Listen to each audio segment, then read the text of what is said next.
We're wrapping up the end of the year. Welcome back to Unapologetically Unfiltered. This is the episode where we finally fill in the blanks for you. Because yes, you've seen us in snippets on TV. You heard random, chaotic Bali dating stories. And everything's kind of out of order. But I don't think you really know us yet. So we're going to fill in the gaps for you here. And honestly, our 2024 and 2025 were unhinged in ways we've never explained. So today we're taking you behind the scenes. Flights, the obsessions, the regrets, the highlights, and also the random moments that shaped us. Ooh. Cheers to that. So Jess, this is a mixture of questions of how 2025 looked for you. So, first question, how many flights did you get on? Well, I was racking up those frequent flyer points this year, so roughly 18, 20? Mm-hmm. I love that. And what about you? Is that a stupid question? Well, I actually lost count, but I'd say about 150, including my work schedule. So, Oh my God. wild, right? She lived in the sky. Literally. So, what is your most overplayed song? I reckon I could probably answer this for you. Go on. Because, guys, it's on our iconic playlist, which we can all share with you. It's our Bali Season 3 playlist. We've got Tiesto, Rule the World. For this year, yeah, Tiesto Rule the World was played a lot, definitely. And your other one? Missy Elliott, Pass That Dutch. Oh, yeah. Which is actually a bit unconventional for me because I like techno, but Missy Elliott came in heavy this year. She switches up. Yeah. We are so the same person. Bit of gangster rap, and then we switch it up to techno. Brian Adams. Yeah. Okay, something that most people don't know about your 2025. I saw 5 different therapists in 2025. 2 for the show, 2 for my personal life, and 1 through work. So there's been a lot of therapy and self-work going on in 2025. It's really good. I'm all for therapy. For me, it was my relationship. So I basically had to hide an entire relationship with my current partner because the show was airing and we had literally been together for a year already. So it felt really weird to post about my ex-husband and everything and pretend I was in a relationship with him when I was with my current partner, and kudos to him, he's a king. Absolutely. I can relate. It was a really weird thing to do because people don't actually realise that we filmed the show quite a while ago. So by the time we were posting about our husbands, you have to be excited. You have to look like you're really into them. Yeah. And that's part of the optics of being on a show. But in reality, we both had partners at the time. So it was really difficult to navigate. Absolutely. Okay, and next question we have. Okay, I like this one. Most chaotic date of 2025 for you, Jess. Take the stage. Well, it was a very special occasion date. And yes, it was marking a certain period of time. Yeah. And we went out, we had a great lunch, and then we had some drinks. And then I spent roughly 8 to 12 hours vomiting afterwards. Ooh. I tried to eat bread, threw it up. And I was heaving like a cat. I was like, Oh. and Yeah. the poor man that was with me had to hold back my hair. Was quite concerned about me, actually. Oh my God. What about you? For me, I didn't really have a bad date of this year. It's probably this year. Currently in my soft girl era in my relationship. Yeah. So yeah, I'd probably say I would turn it for me into the best date for me would be my partner asked me to go to Japan after a month of dating. So We love that. that could have gone either way, guys. It could have been really good or really bad, but thank God it was really good. So Well, yeah, to be fair, the date that I threw up on, it wasn't a bad date, it was just that I was throwing up. So basically, my fault. I was vomiting like a cat. Otherwise, great date. That's all right. What's your random obsession of the year? Oh my God, this is hard to choose because I have the attention span of a goldfish, but I ate a lot of Subway this year. A lot. You actually did. I just defaulted Every to time my Subway. voice noted you, you're like, I'm getting going to Subway. I don't know, it just became like my emotional comfort food, I think. And there are a lot of very, very long, tiring days this year, so I just fell into Subway. But also pickle mayo, if you haven't discovered pickle mayo yet, you can get it at Woolies. Good. Shout out.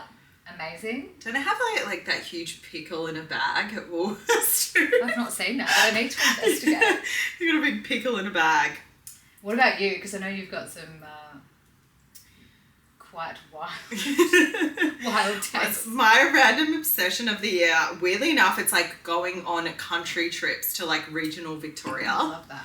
I never thought I'd really enjoy that, but I actually really do. I feel like the country is really underrated, like just the cute little bakeries, country towns. It's just really chill.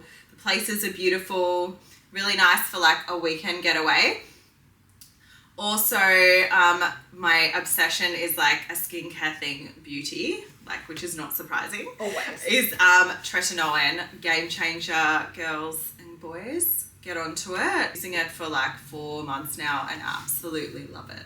Next question we have.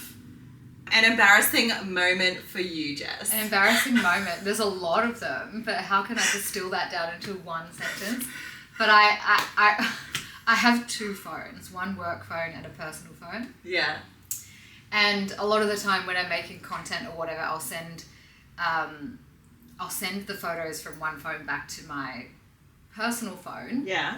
Or the other way around, whatever. But I realized that I was not sending all of these photos to myself. I was sending them to my recruiter, an old recruiter who was also named Jess. And I was like, oh my fuck. God. Me too. Dying.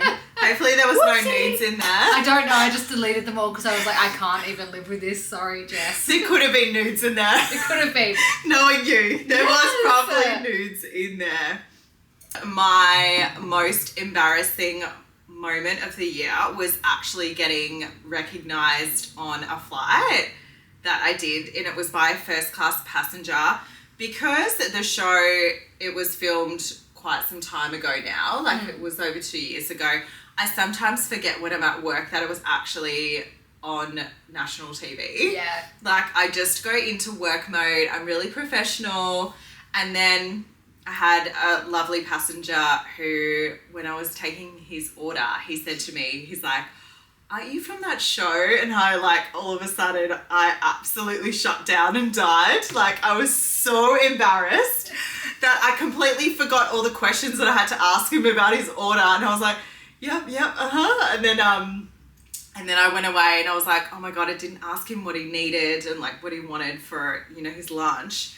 And then I went back and he was like, you were my favorite. So it was really sweet, but cute. It was still so embarrassing. I went bright red. And then I started getting in my head thinking, oh my God, he's watched me in all those raunchy scenes on the show too. So I was really in my head about that, but he was so lovely. But yeah, it caught me off guard. I had the same thing at work because I was only new when the show aired. Yeah. And eventually, and I really wanted to keep it quiet. Like I told people, need to know basis. And then suddenly everyone kind of worked it out and I was like, oh my God, I'm brand new. And I'm on TV in barely any clothing. Exposing yourself and being vulnerable and navigating it. Yeah, it's a lot. Okay, biggest Delulu moment we committed to.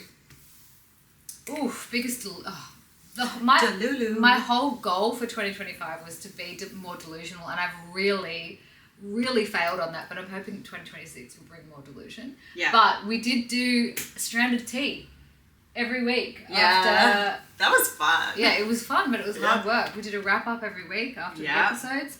And I also committed to giving myself a wedding party because we didn't get anything on the show. Yeah. So I gave myself a hotel wedding party. Your cake, your wedding, that cake That's was embarrassing. iconic. No, that was iconic. I ordered a cake For my wedding party. We're going to put a photo of that cake. Yeah, I'll have to show you a cake. It wasn't spelt wifey, it was spelt iffy. So, I mean, for my fake marriage, there was a fake wedding cake. Just perfect. Yeah. Say my biggest Delulu moment was probably thinking that my on-show marriage would last. Oh!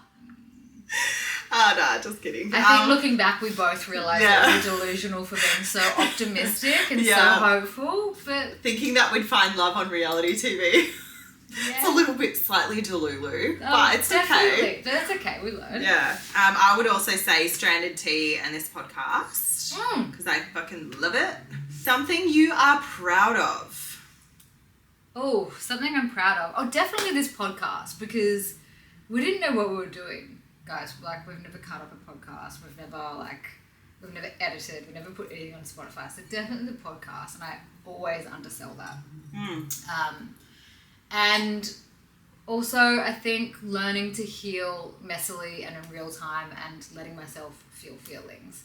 I tend to be super analytical and I just think I can work out all of the answers, but that kind of distracts you from feeling your feelings. So regardless of how messy it is, how many times I've cried in public this year, sorry if you've seen me, and people that I don't usually cry in front of, it's all been a good learning curve. It's all part of the journey. Isn't it? It is all part of the journey.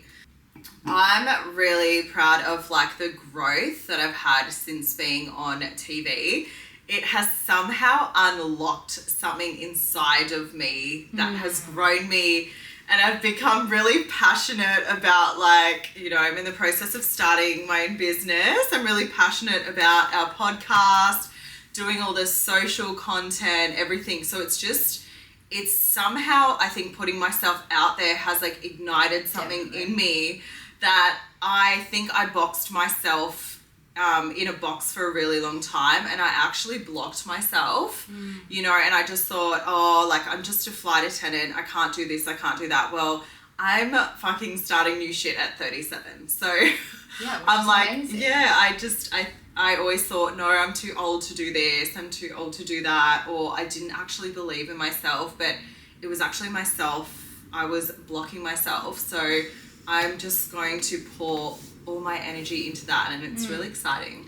Well, I'm excited for that too, and hopefully you can inspire me to go back to that in 2022 too. Absolutely. I think something happens when you go on TV and when you see yourself on TV, especially as we were, like, very stripped back, very raw, no makeup. Vulnerable. Very vulnerable, yes. It can be really hard to look back on, especially like for both of us. Yeah. But I think once you've done that, you're like, oh, well, everyone's seen me without makeup on, you know, like, I can do X, Y, Z. Yeah. Well, literally, guys, when you are basically dumped on an island with a man that you've known for 2 minutes and you have to, like, literally wear the clothes that are on your back for over 3 weeks. And I think, like, you can basically do anything. Yeah, exactly. I was like, I'm invincible now. That was nothing. Yeah. What's next? Yeah. Exactly. Okay. Something you've realised about yourself. Something I've realised about myself. This comes from watching the show back a little bit. But I can be really angry and it looks like I'm calm. Oh, and wow. I'm speaking specifically about the moment when after Sam and I had our final vows moment, and I remember being taken off for Voxy. I was seething. Yeah. But when I watched it on TV, I'm like, I'm really happy that I could finally tell Sam today that he doesn't respect me for who I am. And I'm like, what? Bitch, you are angry. So yeah, I realised she was angry on the inside. Yes. But I still come across very calm on the outside. What I've realised is that you are never too old to start over. You can change anything in your life at any time, whether that's your career, you know, whether that's, you know, starting a new business, friendships, relationships, anything you want to change in your life, you can. So make that change. Definitely. And I think, you know, when you close a door too, you open another one. Absolutely.